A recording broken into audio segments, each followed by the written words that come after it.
Hello भाई, नमस्ते, प्रणाम। धर्मेंद्र दीवाना इंटरटेनमेंट आप लोग का स्वागत है। भोजपुरी के सबसे पहले खबर पाने के लिए धर्मेंद्र दीवाना इंटरटेनमेंट को सब्सक्राइब और शेयर करें। हेलो भाई, तो देखिए, जो खेसारी लाल फिल्म था वो 14 तारीख का रिलीज़ होने वाला था, पर एक छावा फिल्म आने की वजह से ये फिल्म का फिर डेट लग रहा है बढ़ा के कर दिया गया है 21 फरवरी को। तो देखिए, इसके बीच में भी एक फ़िल्म जो रिलीज़ होने वाली है।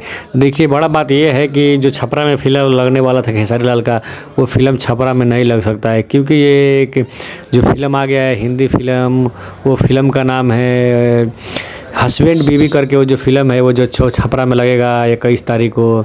जो खेसारी लाल का फिल्म 21 तारीख को उसमें नहीं लग पाएगा। तो देखिए, ये सबसे बड़ा गलती है डायरेक्टर और प्रोड्यूसर का कि वो छपरा में जो खेसारी लाल का फिल्म है वो लगाना चाहिए था, पर नहीं लगा। तो बहुत अच्छा बात नहीं है, क्योंकि फिल्म का रिस्पॉन्स कम होगा। और ये जो खेसारी लाल का फिल्म है जो छपरा में लगना चाहिए, जो नहीं लग रहा है, तो बहुत दुख की बात है। पर डायरेक्टर लोग को समझना चाहिए। जय